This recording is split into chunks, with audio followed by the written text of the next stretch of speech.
चिन्ता सन्तानहन्तारो यत्पादाम्बुजरेणवः स्यानां तान्निजाचार्यान् प्रणमामि मुहुर्मुहुः यदनुग्रहतो जन्तुः सर्वदुःखातिगो भवेत् तमहं सर्वदा वन्दे श्रीमद्वल्लभनन्दनम् अज्ञानतिमिरान्धस्य ज्ञानाञ्जनशलाकया चक्षुरुन्मीलितं येन तस्मै श्रीगुरवे नमः।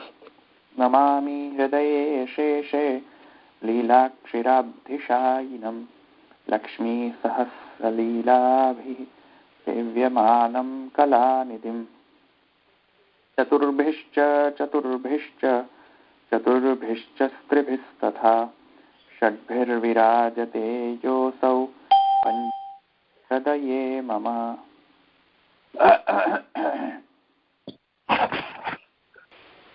આપણે ઉપનિષદમાં કઠોપનિષદ કયો પેજ નંબર છે? 44 છે. 44? હા, ઓકે. હા, ઇન્દ્રિયેભ્ય પરાહ્યર્થ અર્થેભ્યશ્ચ પરમ મનઃ મનસસ્તુ પરા બુદ્ધિર્બુદ્ધિરાત્મા મહાન પર. ઓકે, ચાલો, હા, મળી ગયો 10મી શ્રુતિ.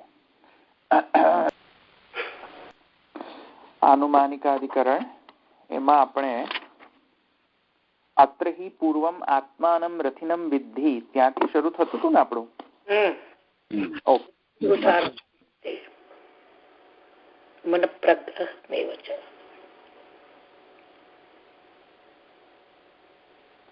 તો આપણો જે વિષય હતો, સંશય હતો, પૂર્વ પક્ષ હતો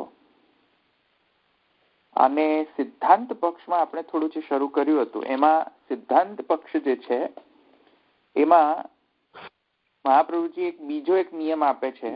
તમે જો લખતા હોય તો નિયમો લખો, હોય બહુ ઇમ્પોર્ટન્ટ. સંદિગ્ધાનામ પદાર્થાનામ પૌર્વાપર્યેણ નિર્ણય, આ એક પાછો એક સિદ્ધાંત મહાપ્રભુજી આપ્યો.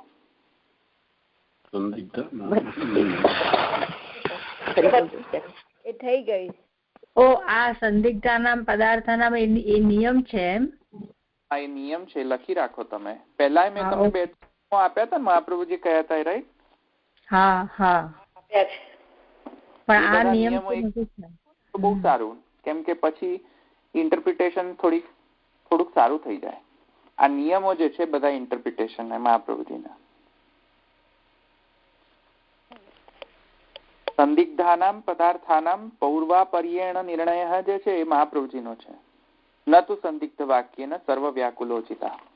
આ જે છે વેરી ઇમ્પોર્ટન્ટ છે ને, બધી એકદમ લોજિકલ સ્ટેટમેન્ટ છે. તો આ 23 લખ્યું છે તો ધવલભાઈ ક્યાંનો શ્લોક છે આ? કયો 23? અહીંયા અમારી પાસે આ જે પુસ્તક છે ને એમાં સંસ્કૃતમાં ટીકામાં ત્યાં 23 નંબર માર્યો છે, એટલે શાનો 23 નંબર છે? 23 નંબર આ જે લખ્યું છે ને, આ શ્લોક લખ્યો છે ત્યાં 23 લખ્યું છે બાજુમાં. નીચે એનું ફૂટનોટ આપી હશે એમણે, એ ફૂટનોટ માટે હશે કદાચ. ફૂટનોટ આપી છે નીચે, મને ખબર નથી, હું એ નથી યુઝ કરતો એટલે. ના, 23 જ છે ગુજરાતીમાં અર્થ છે એમાં પણ. એ મહાપ્રભુજીનો છે સ્ટેટમેન્ટ. હા, એ કોઈ એમાં નથી, એટલે કે શાસ્ત્રનો વચન નથી. આ મહાપ્રભુજીનો વચન છે. ઓ મે બી શાસ્ત્રનો વચન હોઈ શકે. સોરી, એક second, you may be right. એક સેકન્ડ. કારણ કે ઇતિ વાક્ય છે ને એટલે એમાં કોઈક માંથી કોટ કરેલો છે. આ જસ્ટ સેકન્ડ. હા, હું પુરુષોત્તમજીને ઓપન કરું. હા, આ વખતે મેં છે ને ઓપન નતો કર્યા બધા ગ્રંથો, એટલે મારે વળી પાછા બધા ઓપન કરવા પડે છે. પુરુષોત્તમજી, હા, કોઈને ખ્યાલ છે નંબર પુરુષોત્તમજી અણુભાષ્યમાં કયો નંબર છે? પાછું મારે ફરી આખું ફાઇન્ડ કરવું પડશે. એક સેકન્ડ. તમે લોકો અણુભાષ્યમાં જ પેલું જે મેં પુરુષોત્તમજીની વ્યાખ્યા આપી છે નથી યુઝ કરતા તમે લોકો? હું આ બાવાનું છે ને તે એમાં તમે બતાવો છો એ બધું આવે જ છે. સંસ્કૃતનું જે છે ને શ્યામ બાવાએ બહાર પાડ્યું છે, ગિરધરજી ને બધું, બધી ટીકા સાથે. એ મારી પાસે નથી. હા, મારી પાસે નથી. એમાં આ બધું જ છે એટલે હું એ સંસ્કૃતનું યુઝ કરું છું. શબ્દ સામ્ય માત્રેણ ન તન્મતમ સિદ્ધ્યતિ, અને પછી મહાપ્રભુજી કે સંદિગ્ધાનમ પદાર્થાનમ. હા, તો એનું નીચે આપણો ભાષ્ય પ્રકાશ જે છે એમાં છે મહાવાક્યાનુરોધેન અહંકાર મહત્તત્વ પ્રકૃતિ પુરુષાણામ ઉત્તરમ પરત્વ બોધકમ સાંખ્યમતમ કુતો ન સિદ્ધ્યતિ ઇતિ અર્થ કારિકયા તદ હેતુમાહુ સંદિગ્ધ ઇતિ. હા, અહીંયાથી શરૂ કરે.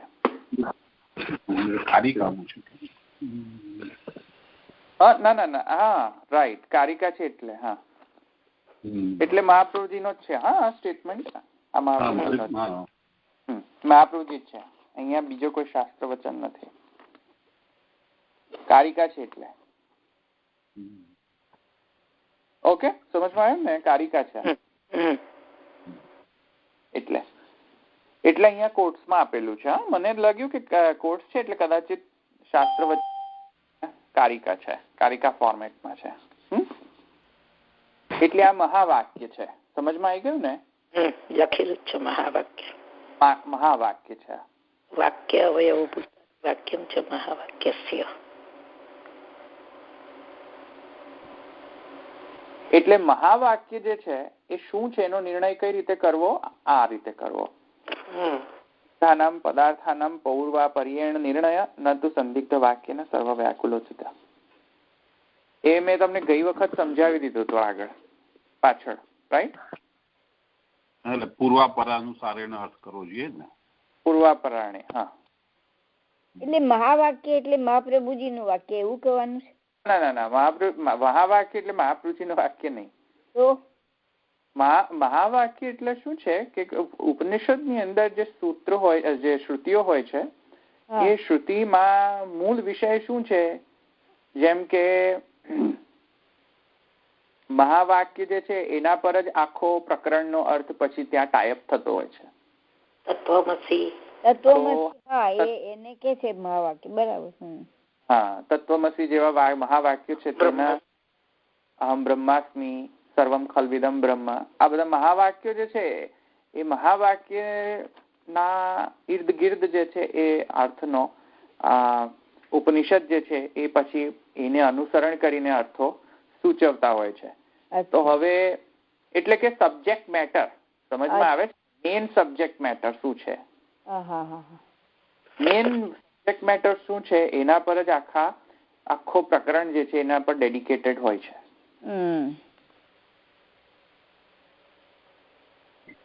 તો મહાવાક્યને ઇગ્નોર કરીને શબ્દ ઉપર ધ્યાન આપવું એનું કેટલું ઔચિત્ય એના પર એ પ્રશ્ન કરે છે.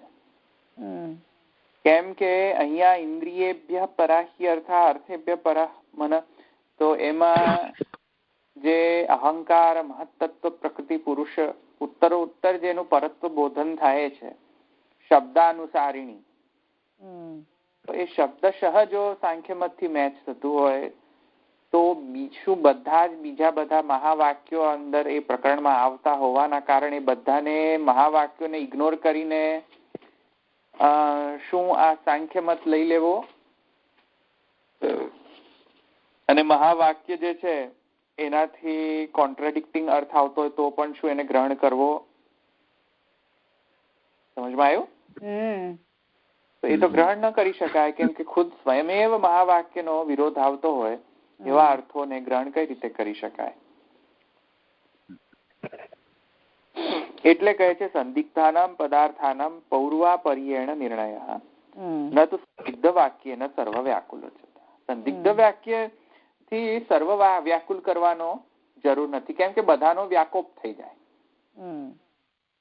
બધાનો વ્યાકોપ કરશો તો એકને બચાવવા જતા 17 જણાને મારવા પડશે. અને એ પણ 17 જણા જે હશે એમાં મહાવાક્ય હશે એને પણ મારવો પડશે. તો સર્વ વ્યાકુલોચિતા એ તો ન કરી શકાય. સર્વને વ્યાકુલ કરવાની શી જરૂર છે? સમજમાં આવ્યું? વ્યાકોપ નહીં કરવાનો સર્વનો. સંદિગ્ધાનામ પદાર્થાનામ પૂર્વ અને પર. પૂર્વ પરથી નિર્ણય કરો. જો સંદિગ્ધ પદાર્થો આવતા હોય તો પૂર્વ પરથી નિર્ણય કરો અને મહાવાક્ય ના અનુરોધથી નો નિર્ણય કરો. મહાવાક્યની સાથે સંગતિ બેસતી હોવી જોઈએ.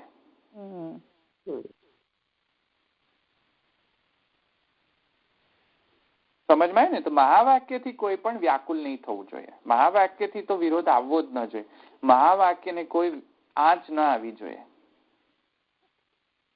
ઓકે, અહીંયા આંચ આવે તો મહાવાક્ય કેમનું કહેવાય?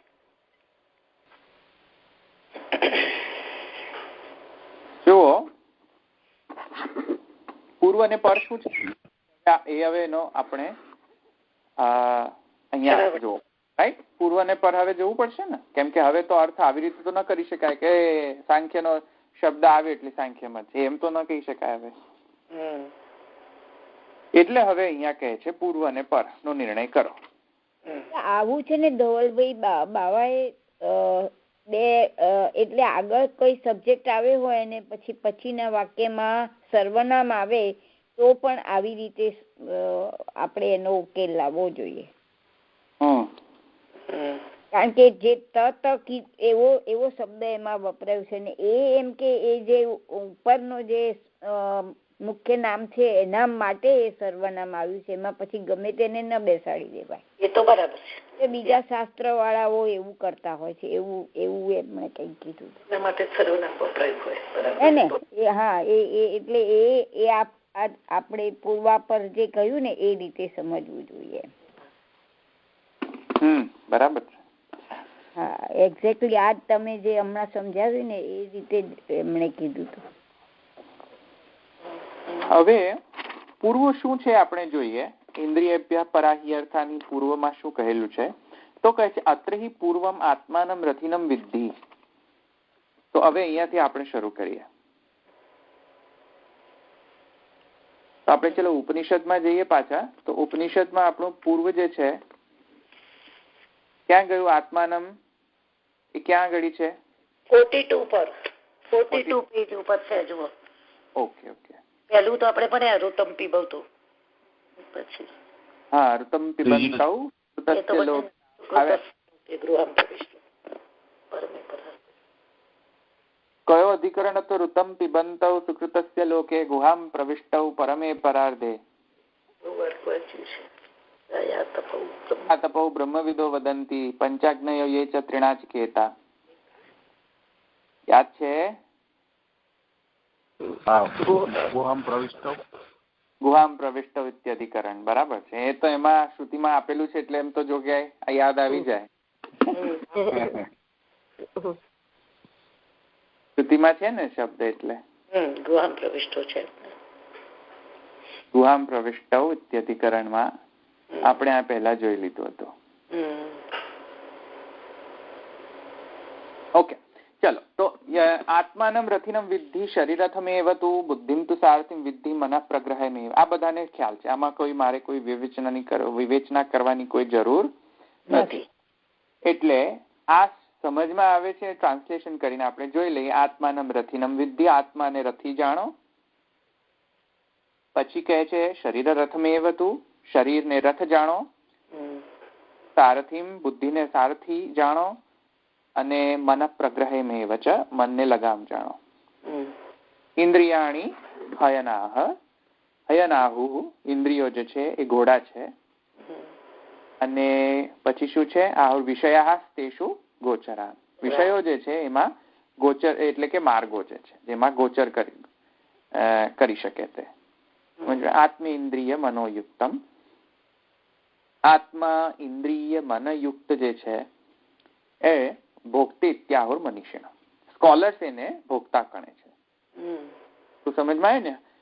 પછી કહે છે જુઓ, અને એના પછી કઠો ઉપનિષદની 5મી શ્રુતિ જે છે જુઓ, એ જ વલ્લીમાં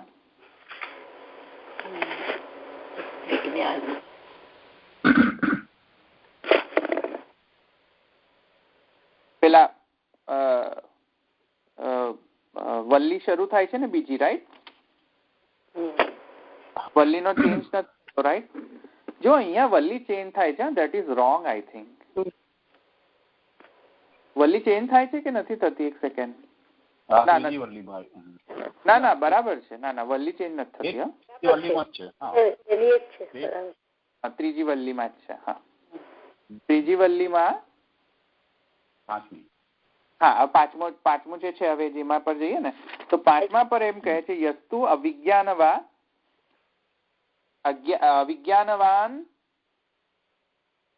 જે છે અભવતી ઇત્યુક્તેન મનસા સદા તસ્ય ઇન્દ્રિયાણિ ત્યાની દુષ્ટાશ્વા એવ સારથે. યસ્તુ વિજ્ઞાનવાન ભવતિ.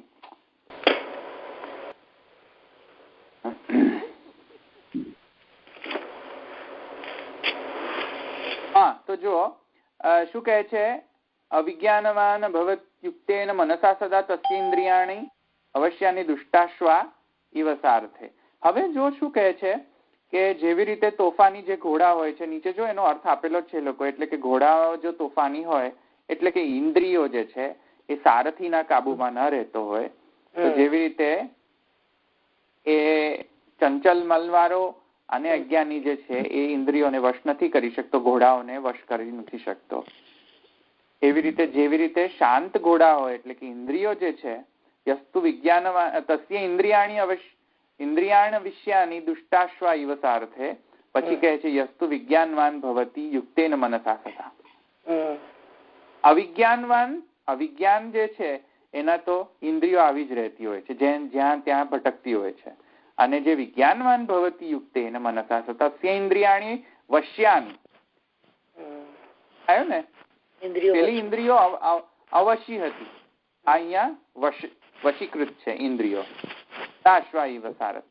તો જો વિજ્ઞાનવાન હોય, જો પુરુષ જે શાંત હોય, પુરુષ વિજ્ઞાનવાન હોય, સાત્વિક ગુણો જેનો ઉદય થયો હોય, તો એની જે ઇન્દ્રિયો જે છે તે એના પર તે કાબુ કરી શકે છે. કેમ કે ઇન્દ્રિયોનો કંટ્રોલર જે છે એ કોણ છે? ઇન્દ્રિયોને કંટ્રોલ કોણ કરે? ઘોડાઓને કંટ્રોલ કોણ કરે? લગામ કંટ્રોલ કરે. પહેલા તો લગામ ઉપર આવવું પડે ને,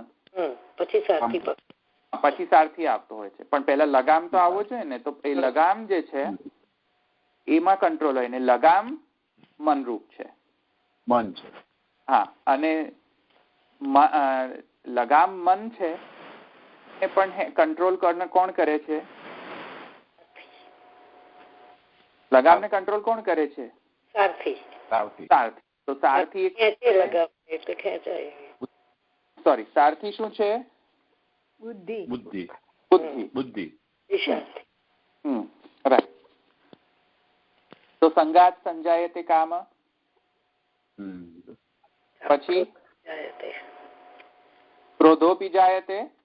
ક્રોધાત ભવતિ સંમોહાત. ક્રોધાત ભવતિ સંમોહ.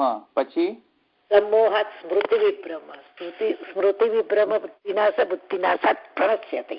Very good. તો થયું ને, આખો જે નાશ થવાનો પ્રોસેસ છે એ ગીતામાં આપેલો છે, કે સંગાત સંજાયતે કામ. તો જો અહીંયા જે છે એ રિવર્સ પ્રોસેસ આપેલી છે, પેલામાં કંટ્રોલિંગ પ્રોસેસ આપેલી છે. બરાબર. એ પ્રોસેસ છે એમાં શું થાય છે કે અહીંયા રૂટ કોઝ થી ચાલુ કરેલું છે. રૂટ કોઝ કોણ છે? ઇન્દ્રિયો. ઇન્દ્રિયોને કોણ કંટ્રોલ કરે છે? લગામ એટલે કે મન. મનનો કોણ કંટ્રોલ કરે છે? બુદ્ધિ. બુદ્ધિને કોણ કંટ્રોલ કરે છે? રથી. આત્મા.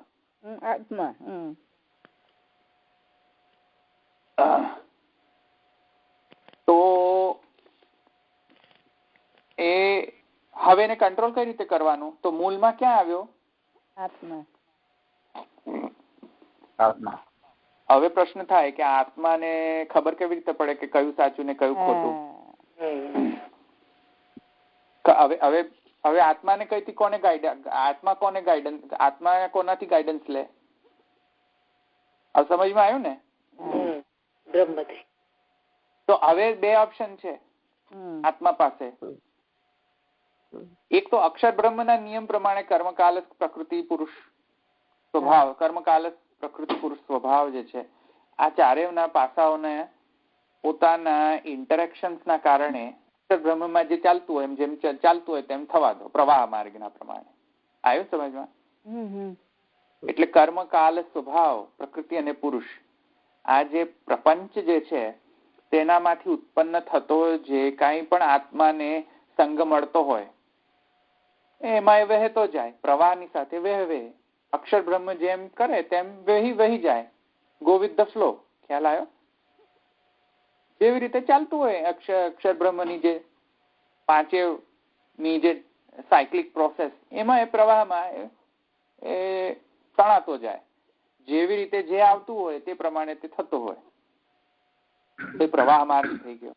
તો પહેલો તો એનો જે સંગ જે છે આત્માનો એ પ્રવાહથી થાય છે, અક્ષર બ્રહ્મથી. એટલે કે કર્મ કાલ સ્વભાવ પ્રકૃતિ અને પુરુષ, આનો જે પ્રવાહ ચાલતો હોય છે, કન્ટિન્યુઅસ પ્રોસેસ ચાલતી હોય છે, તેમાં એ પ્રવાહમાં એ તણાતો જાય. જેવો કાલ, જેવો સ્વભાવ અને જેવો કર્મ, આ પ્રમાણે એના કાર્યકારણ ભાવથી એનામાં સંગો ઉત્પન્ન થતા હોય છે. જેવો સંગ તેવો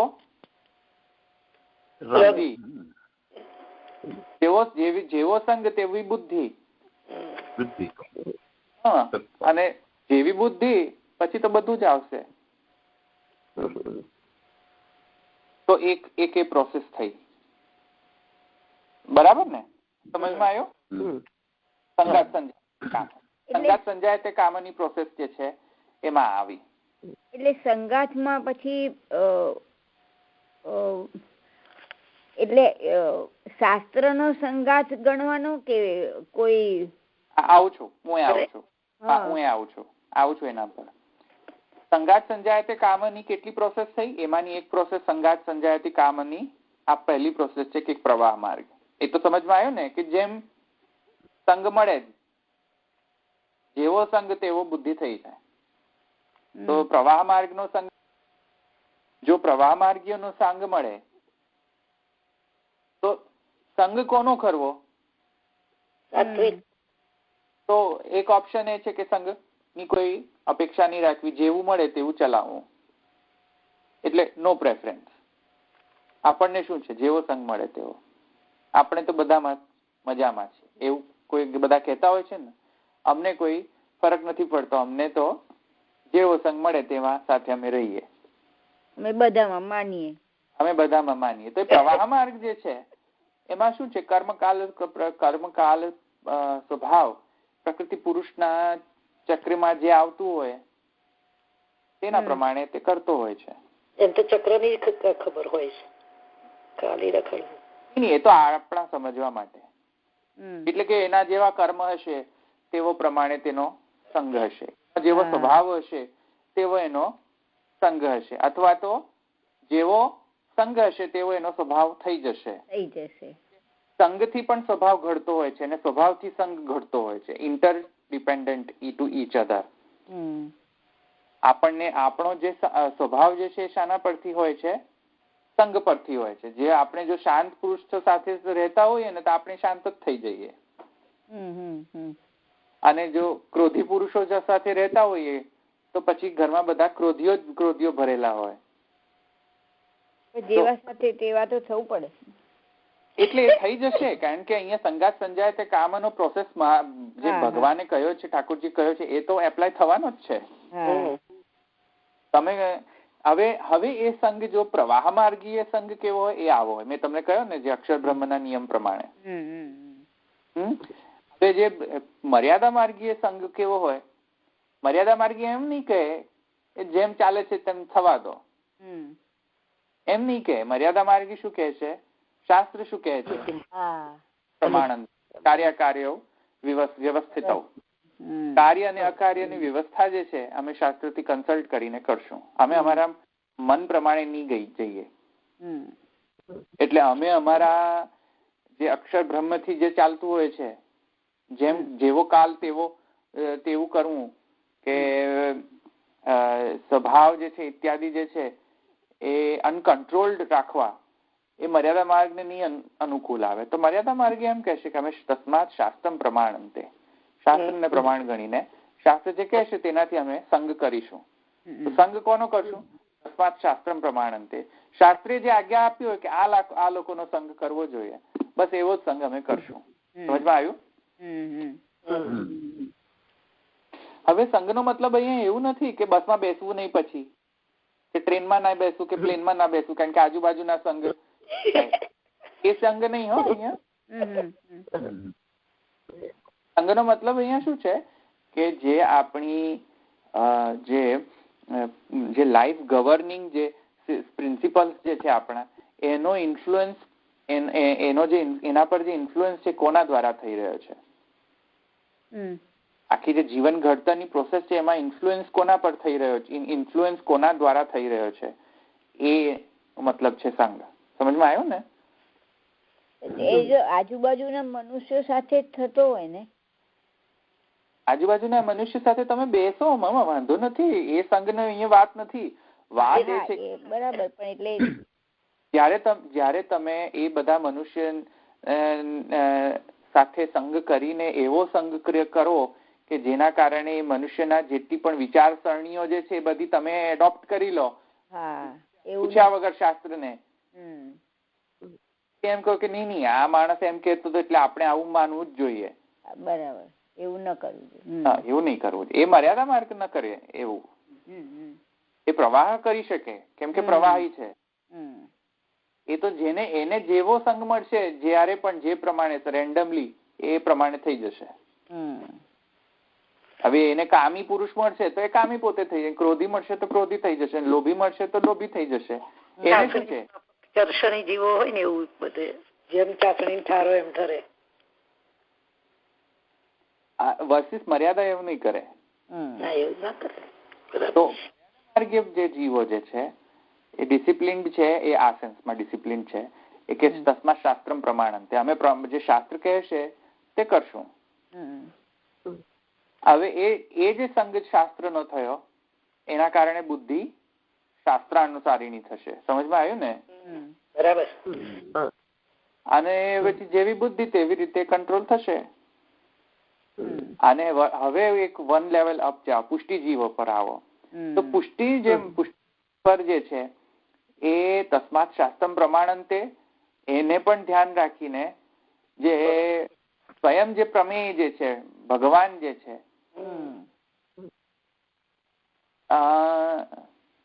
તેને અનુકૂળ શું છે એ અનુકૂળતા વિચારીને એનો સંગ ડિસાઈડ કરશે. આવે ને? બરાબર. પ્રભુને જે એટલે કે સ્નેહ મૂલક છે, જ્ઞાન મૂલક નથી. મૂળ જે છે સ્નેહ છે, ભગવત સ્નેહ છે. તો ભગવત સ્નેહને મૂળ ગણીને આખું ગવર્ન થતું હોય છે સંઘનો ડિસિઝન. અને તેના કારણે જલભેદ અને પંચપદ્યાની એ આપણને ગાઈડન્સ આપતો હોય છે કે કોનો સંગ કરવો. એટલે સંઘ ઇટ્સ વેરી ઇમ્પોર્ટન્ટ. કારણ કે ઘણા બધા લોકો, ઘણા બધા એવા બધા પ્રોબ્લેમ્સ આવતા હોય છે કે રોજ તમે સારા રહો અને કોઈક એવો ખરાબ સંગ આવી જાય ને, અચાનક તમે બદલાઈ જાઓ. સંગ ઇઝ વેરી ઇમ્પોર્ટન્ટ. એટલે કેવા એન્વાયરમેન્ટમાં તમે છો અને કેવાનો તમે સંગ કરો છો એના પર આ આખી લાઈન ડિપેન્ડન્ટ છે. બરાબર. અને તેથી જ કરીને રોજ જે છે સત્સંગનો અહીંયા પ્રકાર કરવામાં આવતો હોય છે કે રોજ તમે થોડોક આ પ્રકાર જે છે ઘરમાં બેસીને, બહાર નહીં, ઘરમાં બેસીને પોતે કરવાનો. તો એના કારણે આ આખી પ્રોસેસ ડિફાઇન છે, અને પ્રોસેસમાં જો કંઈક પણ ગરબડ થાય તો પછી એ ગરબડ બધી ગરબડ ચાલુ ઇન્દ્રિયો તરફ જતી હોય છે, અને ઇન્દ્રિયો પછી એવી થતી હોય છે. વંશ ઇન્દ્રિયો ખરાબ થઈ ગઈ પછી શું છે?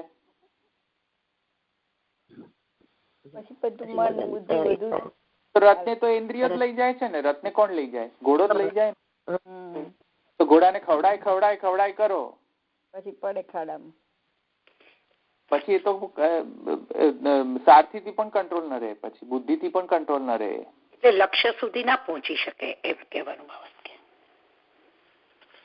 બુદ્ધિથી એ કંટ્રોલ નથી થતો. પછી ક્રોધ થઈ જાય ને તો ક્રોધમાં તો બુદ્ધિ તો જતી રહેતી, બુદ્ધિ જ જતી રહેતી હોય છે ક્રોધમાં તો. રાઈટ? ક્રોધ આવે કેમ? કેમ કે બુદ્ધિ ન હોય. એટલે એક વાત સમજો, તો મને તો હું બોલું છું ને, પણ મને જ એક તો 50% તો ટાઈમ મને જ ક્રોધ આવતો હોય,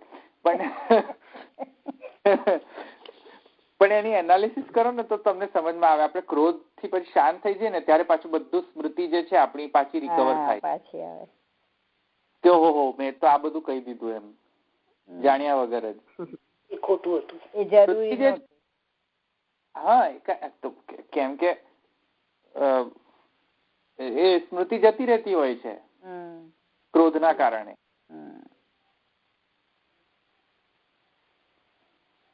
એટલે પછી આપણને શું છે કે સાત્વિક જે અવસ્થા હતી એનામાંથી તામસ અવસ્થા ઉપર શિફ્ટ થઈ છે. તામસ અવસ્થામાં શું હોય છે કે જ્ઞાનનો અભાવ હોય છે. સત્વાત સંજાય તે જ્ઞાનમ. સત્વગુણથી તો જ્ઞાનનો ઉદય થતો હોય છે. પછી જો તામસ ગુણ પર આપણે શિફ્ટ થતા હોઈએ તો પછી જ્ઞાન સપ્રેસ કરી દેતો હોય છે. તામસ છે એને જ્ઞાનને સપ્રેસ કરી દે. જેવી રીતે સુષુપ્તિ અવસ્થા જે તામસ અવસ્થા છે, સમજમાં આવ્યું ને? અને જે સ્વપ્ન અવસ્થા રાજસ અવસ્થા છે, જાગૃત અવસ્થા સાત્વિક અવસ્થા છે. એવી રીતે પણ સમજી શકો તમે. સમજમાં આવ્યું ને આટલું? હા, ઓકે. એટલે સંગાત સંજાય તે કામને કારણે આ બધું થઈ રહ્યું છે, અને કંટ્રોલ એવી રીતે છે. તો એ પછી જો ઉપનિષદ કહે છે કે જેવી રીતે અશાંત જો એટલે એ ઇન્દ્રિયોને તમે અશાંત જ રાખો, કાબુ ન રાખો, તો પછી ઇન્દ્રિયો તે ન થાય. પછી એ એકદમ બલવતી થઈ જાય ઇન્દ્રિયો. પછી ઇન્દ્રિયો જે કહે તે કરે, ઘોડો જે કરે કહે તે સારથી કરે. સમજવાયું? પછી જો કહે છે કે જો શાંત હોય તો ઇન્દ્રિયો વશ રાખી શકે છે, એટલે કે સાત્વિક અવસ્થા વાળા હોય તો. અને જે સદા અપવિત્ર હોય છે, જો છઠ્ઠી શ્રુતિ કહે શું કહે છે, એ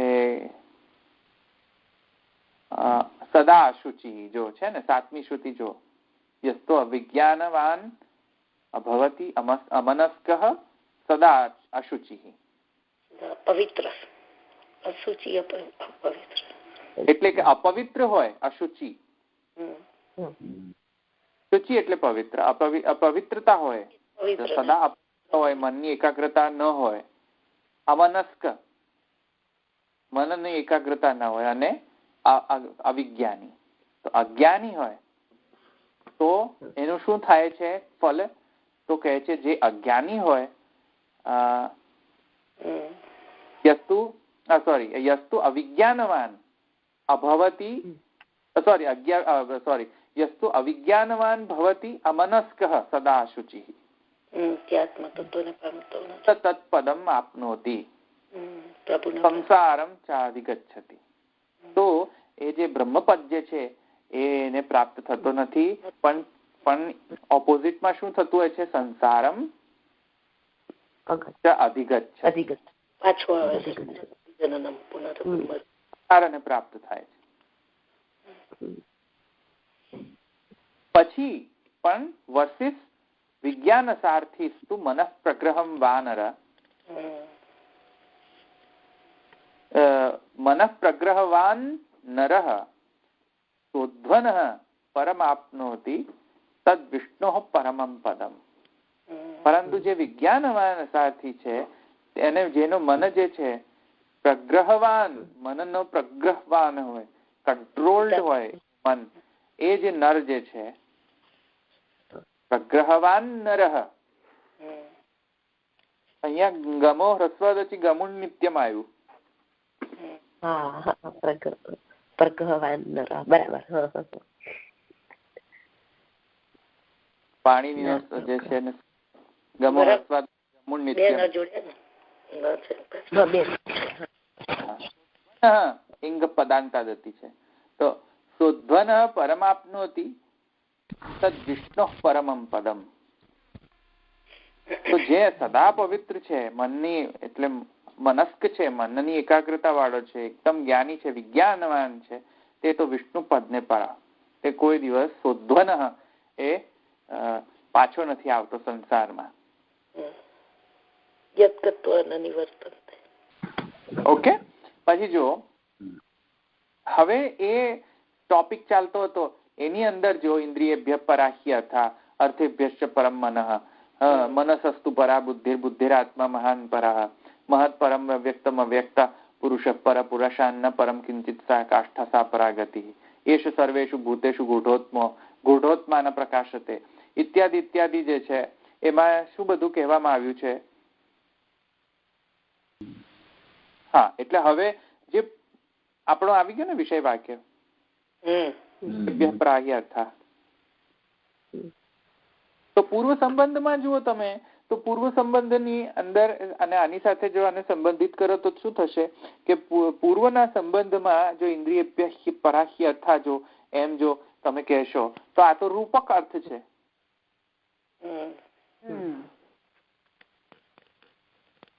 આવ્યું ને સમજમાં? આ તો રૂપક થી અર્થ કરેલો છે. પૂર્વ થી જુઓ તો તમને સમજમાં આવે.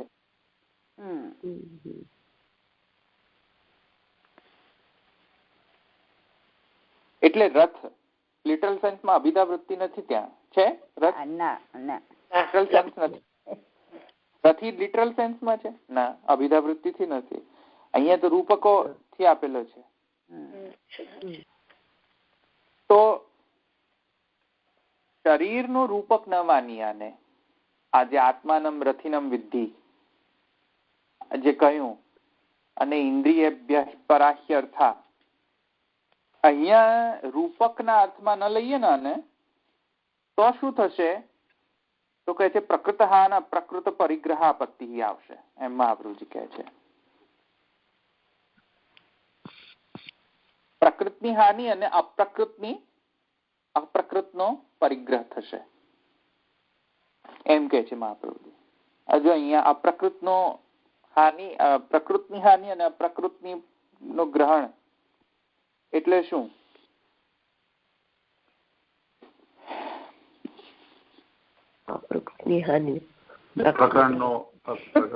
હા, એક્ઝેક્ટલી. પ્રકૃત એટલે શું છે? પ્રકૃત નો મતલબ છે કે પ્રકરણમાં જેની વાત કહેવામાં આવી છે પ્રકૃત, અને જે અપ્રકૃત છે એટલે કે પ્રકરણમાં જેનું કશું વિષય જ નથી છતાં એ વિષયને લાવવો પડશે.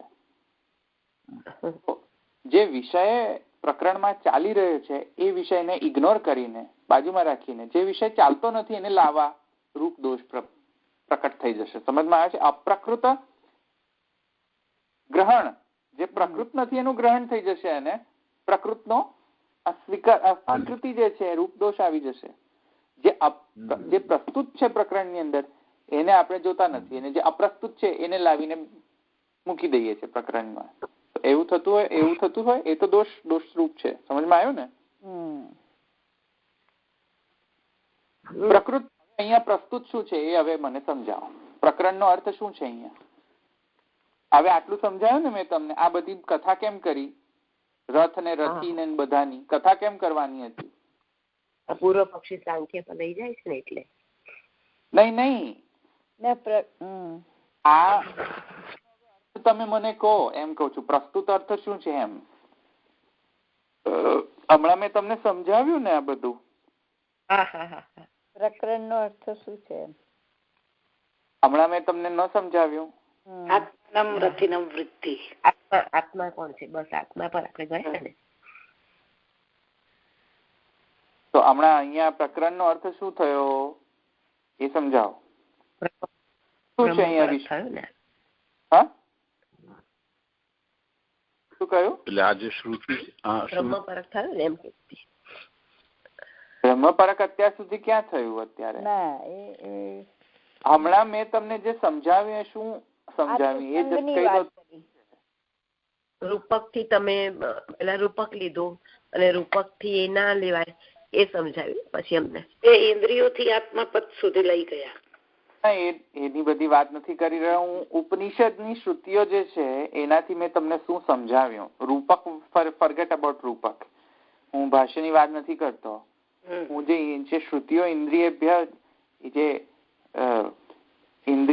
જે પરાહ્ય અર્થ એની વાત નથી કરતો હું. આત્માનમ રથિનમ સાંખ્ય મત નથી એવી રીતે સમજાવ્યું.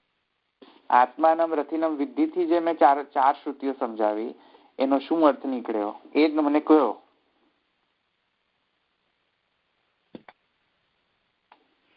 ઇન્દ્રિયોથી શરૂ કરીને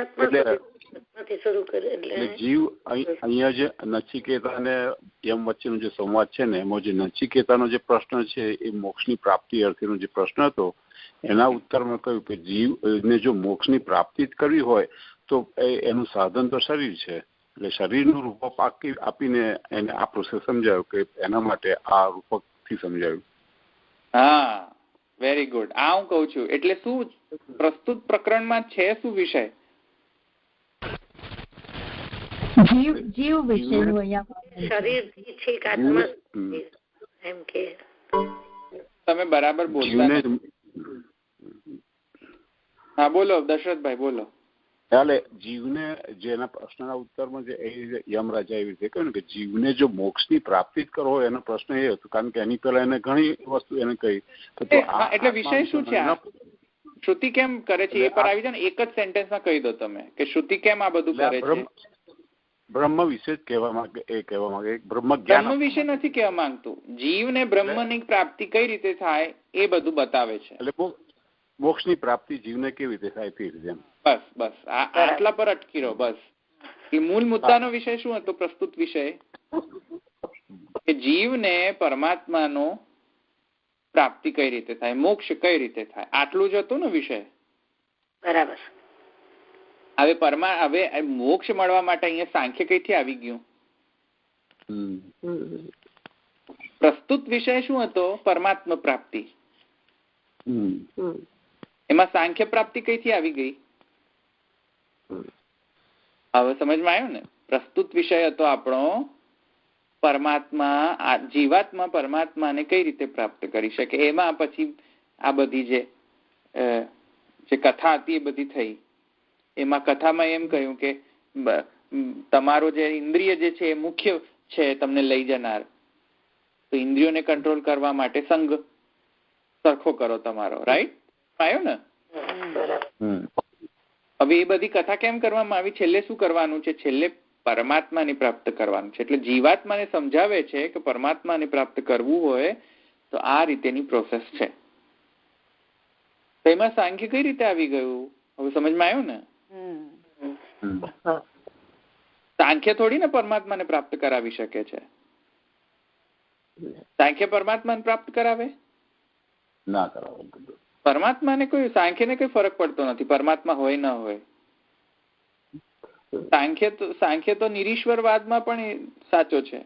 એને કોઈ ફરક નથી પડતો. સાંખ્યને ઈશ્વર હોય કે ન હોય એમાં કોઈ ફરક પડતો નથી. સાંખ્યને તો એટલું જ જોઈએ છે કે તમે અને તમારું જેટલું પણ એટેચમેન્ટ છે એ જુદા છો. બસ પતી ગઈ વાત. પ્રકૃતિ અને પુરુષ જુદા છે. આટલું સમજી જાઓ. બહુ ઇનફ થઈ ગયું. વિવેક થઈ ગયો.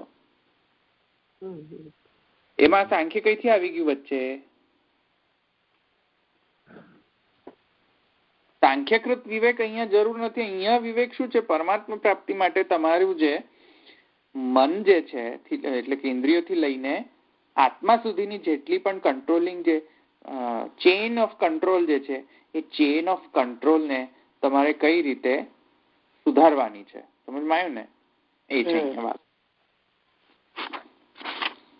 તો અપ્રાકૃતની ગ્રહણ સમજમાં આવ્યું ને? જો સાંખ્યકૃત વિવેકનો ગ્રહણ કરીએ કે અહીંયા તો સાંખ્યનો સાંખ્યનો જ્ઞાન છે અહીંયા.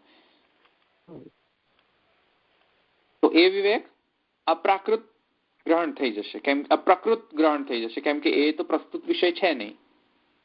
પ્રસ્તુત વિષય શું છે?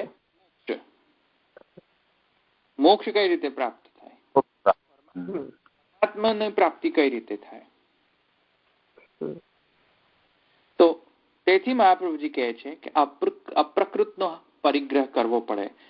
જો આવું બિલીવ કરવા માંડીએ કે આ તો સાંખ્યનો છે, પેલો ઇન્દ્રિયભ્ય મનો પરાહ્યર્થા એનો જો જે છે તો કરીએ તો સમજમાં આવ્યું ને આટલું.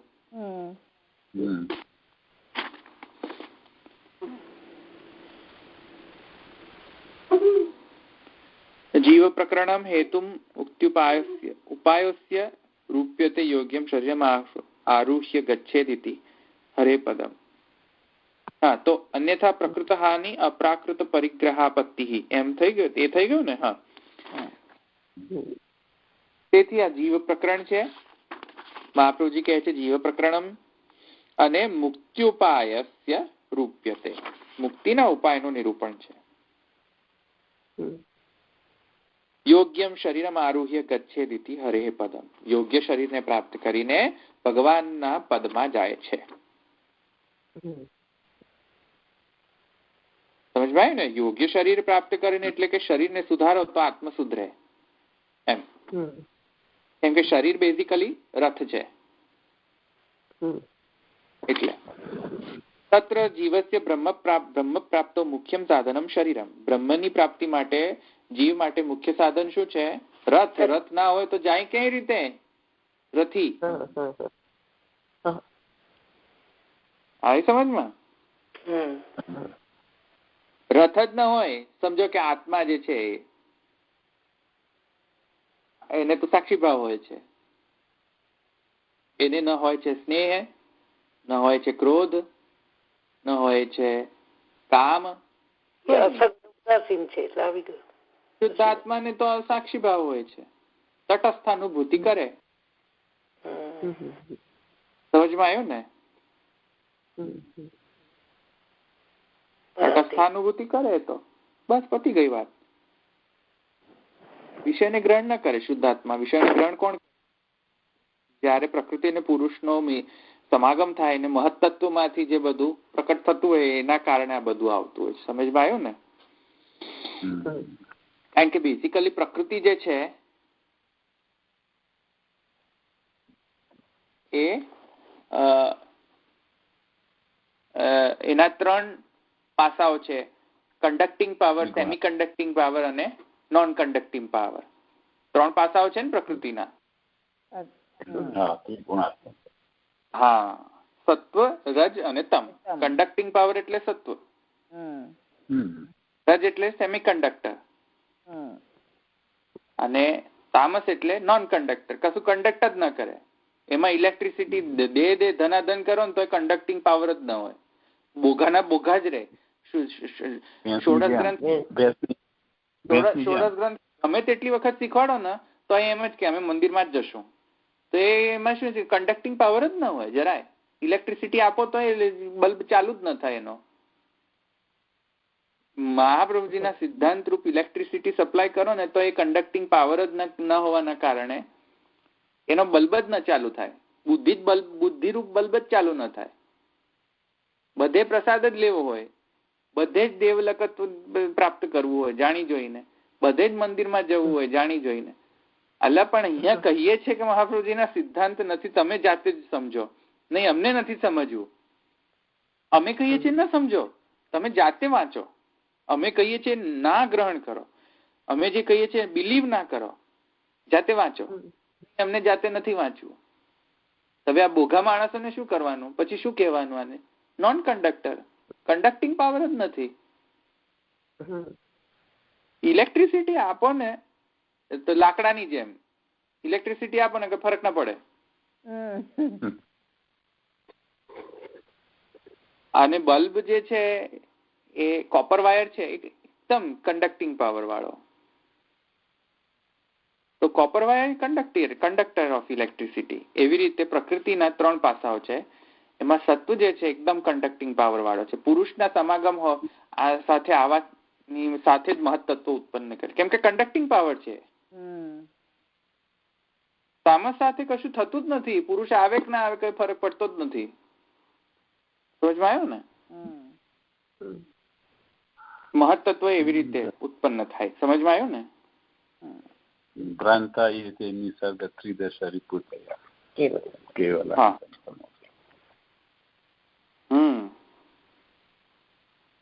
તો તત્ર જીવસ્ય બ્રહ્મ પ્રાપ્તૌ મુખ્યમ સાધનમ શરીરમ. શરીર એક મુખ્ય સાધન છે, કેમ કે શુદ્ધ આત્મા તો પાપ અને પુણ્ય રૂપ કર્મો કરી જ નથી શકતી. કર્મ કરવા માટે તો પુણ્ય ને પાપ કેવી રીતે પ્રાપ્ત થાય છે? કર્મથી. અને કર્મ કેવી રીતે કરવાનું? શુદ્ધ આત્માને કર્મ થાય? શુદ્ધ આત્માથી તો કોઈ કર્મ ના થાય. શુદ્ધ આત્માને કર્મ કરવા માટે શરીર જોઈએ. હા. અને એ પણ પાછું શરીર કેવું હોવું જોઈએ? કે મનુષ્યનું શરીર હોવું જોઈએ, અસુર કે દેવનું ન હોવું જોઈએ પાછું. કારણ કે કર્મભૂમિ તો આ છે, દેવલોક કર્મભૂમિ નથી, એ તો ભોગભૂમિ છે. દેવ અને અસુર ભૂમિ જે છે તો ભોગયોની છે, કર્મયોની નથી. મનુષ્ય દેહ જ પ્રાપ્ત થવો જોઈએ. સમજમાં આવ્યું ને? હવે એ તો આપણે બનાવી દીધો છે ભોગયોની, પણ એકચ્યુઅલી મનુષ્ય યોની જે છે કર્મયોની છે. ભૂમિની દ્રષ્ટિએ તો અહીંના કરતા ભારત ભૂમિ એ કર્મભૂમિ છે, તો બરાબર ને? યજ્ઞો ને બધું ત્યાં જ થતું હતું. યજ્ઞની સેન્સમાં હું નથી કહ્યું, બ્રોડ સેન્સમાં કહી રહ્યો છું. તમે કંઈક જેમ કે યજ્ઞને છોડો, તમે પરોપકારની દૃષ્ટિએથી પણ જોશો ને, તો પરોપકાર તો ગમે ત્યાં થઈ શકે, કોઈ પણ વિશ્વમાં ક્યાંય થઈ શકે, ક્યાંય પણ થઈ શકે. તો એ તમને પુણ્ય તો પ્રાપ્ત કરાવશે ને. તો તમે કર્યું તેથી પુણ્ય પ્રાપ્ત થયું. કર્યું તમે કરી જ નથી શકતા, દેવલોકમાં કરી નથી શકતા, અસુર લોકમાં તમે કરી નથી શકતા. મનુષ્યમાં તે બધું કરી શકો છો. દેવલોકમાં શું છે? તમને જે કર્યું ઓલરેડી, હવે એને ભોગવો શાંતિથી. કારણ કે તમે જે કરશો એનાથી કોઈ પાપ ને પુણ્ય થવાના નથી. દેવલોકમાં તો શું છે કે જે કર્યું છે મોજ માણો, મોજ માણીને પછી જયારે પેલું ખાતો જયારે ઝીરોમાં આવી જાય ત્યારે પાછા આવો, બસ. ક્ષીણે પુણ્ય મૃત્યુ લોકમ વિશંતિ. તો જીવ પ્રકરણમ તત્ર જીવસ્ય બ્રહ્મ પ્રાપ્તો મુખ્ય સાધનમ શરીરમ. સમજમાં આવ્યું ને? શરીર એકદમ મુખ્ય સાધન છે. રથ સર્વ સામગ્રી સહિતા પરાધીનયાનત્વાત રથસ્તુ હ્યાધીન. માધ્યમ ખલુ ધર્મ સાધન કેટલું કહેલું. સર્વ સામગ્રીથી સહિત એ સ્વતંત્ર વાહન છે રથ. રાઈટ? અને રથ કોને અધીન છે? અશ્વને અધીન છે. બુદ્ધિ ને અધીન તો ખરો ને. રથ જે છે અશ્વને અધીન છે, અને અશ્વ જે છે બુદ્ધિને અધીન છે. હા, બુદ્ધિ એટલે સારથી પણ બુદ્ધિથી તો ચલાવે ને. હા. અને રાઈટ. અને લગામ જે છે પાછી સારથીને અધીન છે. સમજાયું ને? ઇન્દ્રિય. હા, તો ઇન્દ્રિય, મન, બુદ્ધિ ટોપમાં બુદ્ધિ થઈ જાય. અને બુદ્ધિ કોને અધીન છે? માર્ગને અધીન છે. હા, બરાબર. કારણ કે જે રસ્તે જવું છે એ રીતે બુદ્ધિ ચાલે. ખરાબ કામ કરવા હોય તો પણ બુદ્ધિ ચાલે, ને સારો કામ કરવો હોય તો પણ બુદ્ધિ ચાલે. હવે રસ્તો કયો સિલેક્ટ કરવાનો? ખરાબ કરવાનો કે સારો કરવાનો? એ કેવી રીતે ડિસાઈડ થાય? જ્ઞાનથી. સમજમાં આવ્યું ને? બુદ્ધિને જો ફરક પાડવો હોય ને તો જ્ઞાનથી ફરક પડે, નહીં તો નહીં. એટલે ષોડશ ગ્રંથ વાંચો તો બુદ્ધિને ફરક પડે. ષોડશ ગ્રંથ વાંચો જ નહીં ને, એમ કહો ને અમને કશો ફરક પડતો નથી, અમે તો જેવા છીએ તેવા છીએ. તો બુદ્ધિ એવી ને એવી જ. જ્ઞાન થી બુદ્ધિ માં ચેન્જ આવે. સમજમાં આવ્યું?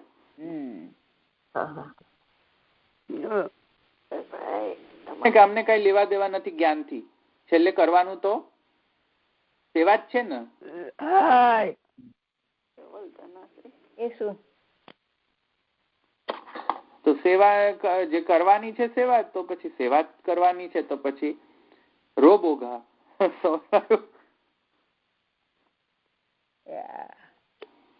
કરવાથી તો કઈ થતું નથી અહીંયા. એકલા ખરવાથી તો કઈ થતું નથી ને. સમજમાં આવ્યું? બુદ્ધિ શાસ્ત્ર માં અવગત છે કીધું ને પહેલેથી તો. હા, રાઈટ. બુદ્ધિ પ્રેરક કૃષ્ણસ્ય પાદ પદ્મમ પ્રસિદ્ધ.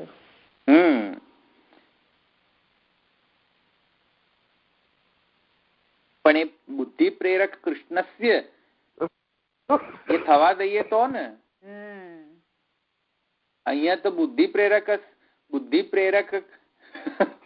મહાપ્રભુજી તરફ જતા રહેવાય તો પછી આ બધું જતું રહે. હા, કરવા દો તો થાય ને, નહીં તો પોતાની બુદ્ધિ ચાલે. તો શાસ્ત્રને તમે બુદ્ધિ આપવા દો તો બુદ્ધિ ગ્રહણ કરો ને કરી શકો ને. તમે એમ જ કહો કે શાસ્ત્ર ખોટા છે, એમ જ ચાલીને જાઓ તો બુદ્ધિ પર ફરક પડે? શાસ્ત્ર વાંચવાથી ન ફરક પડે કોઈને.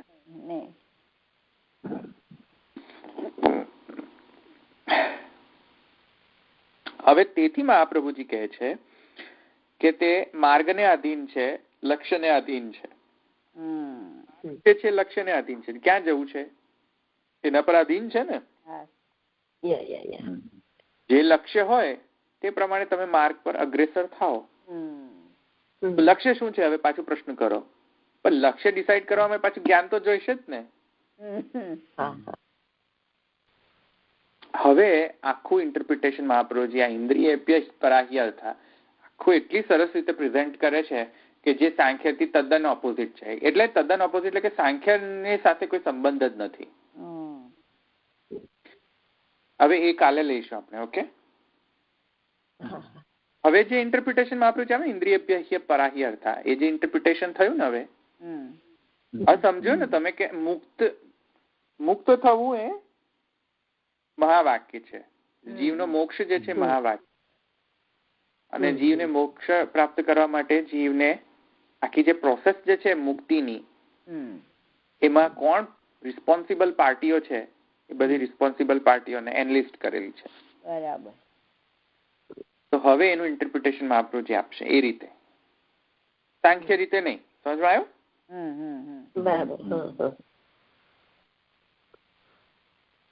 રાખીએ.